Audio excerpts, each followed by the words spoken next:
Magandang araw sa inyong lahat mga kailyan, at ang ngayong araw ay nandito tayo sa likod ng aming bahay at ipapakita ko sa inyo ang aking mga pinagkakabalahan. And then una sa lahat, ayan yung mga manok natin na pinaparami natin, mga native chicken. And ito naman ang aking azola. Yan, wala tayong malawak na panlalagyan kaya tinanggana na lang natin habang pinaparami natin siya. Yan nga pala ang ating mga azola. Ang azola na yan is libre po yan, bigay sa atin ng pinagpilhan natin ng roasted island chicken dahil gusto nga natin magalaga ng mga heritage chicken. So ayan, so magpapakain muna tayo ngayong araw. Ito nga pala ang pinapakain ko sa kanila, ang Bio 2. Ayan, so tansyahan na lang muna natin. So sa pag-aalaga ng roasted island chicken is hindi po muna masyadong gamay. Search muna ako at tinatansya ko muna lahat tulad ng pagbibigay nito. And hindi pa ako expert, ayan, pati langgam nakikikain na rin. Hindi pa ako expert sa pag-aalaga nito, pero balang araw is ma-practice din natin. Yan naman talaga nagsisimulang lahat. Kailangan mo, kung gusto mong matutunan, kailangan mo pag-aralan. Ayan, lagyan ko muna ng feeds yung lalagyan ng pagkain ng ating roasted island chicken. Hindi ko tansya lang yan, hindi ko sigurado kung gaano karami. So bibigyan na natin sa ating roasted island chicken yung kanilang feeds. Pasensyahan nyo na yung ay sa mga nakakapansin, yan yung kulungan ng kalapati ko dati. Yan, so yung reason kung bakit hindi na ako naglalapati sa susunod na mga videos ko na lang. Ayan, yung mga roasted island chicken, mga tagal kong tinignan yan kasi parang kulang ng isa. Ayun pala ha. Yan, sumisilip, gutom na. Ayan, wait lang ha. So ayan na yung ating mga roasted island chicken. So napakamahal pala ng mga ganitong chicken heritage, pero wala tayong magagawa. Kung may gusto kang malaman, may gusto kang matutunan, kahit napakamahal pa yan, susubukan mo pa rin. Ayan, so dyan tayo. Tatlo nga pala yung pinili ko. Sabi ko nga kanina, kung may gusto kang malaman, pag-aralan mo. So habang pinag-aaralan natin, kumuha lang muna tayo ng maliit lang na bilang ng livestock at hindi na natin binalihan kasi pinag-aaralan ko muna kung paano. Saka na lang natin dadalihan kapag kabisado na natin yung formula or yung guide kung paano sila paramihin at palakihin.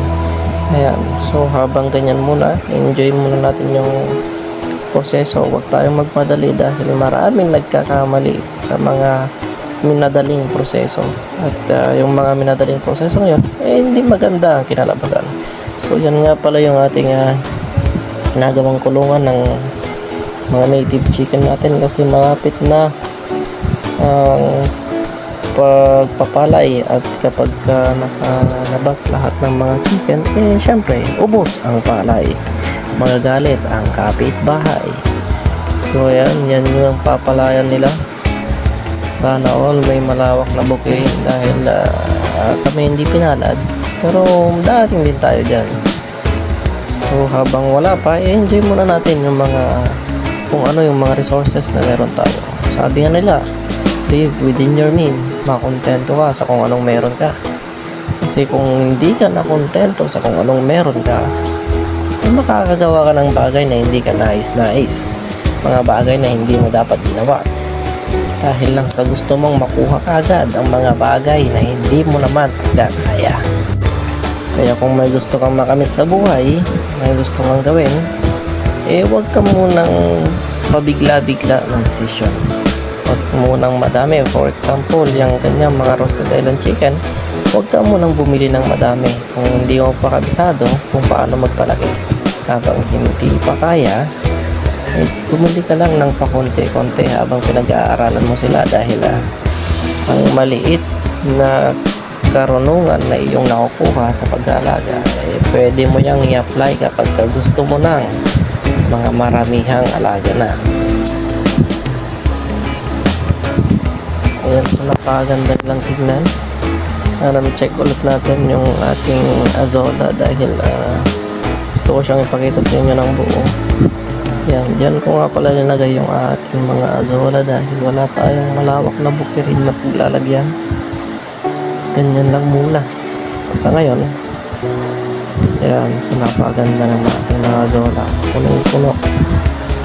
Yung Azolla yan is pwede natin ipakain sa ating mga native chicken, heritage chicken, or sa mga alaga natin dahil yung mga Azolla yan is napakaraming betamina na pwedeng pang alternative sa ating mga feeds dahil alam nyo naman ngayon napakamahal na ng feeds.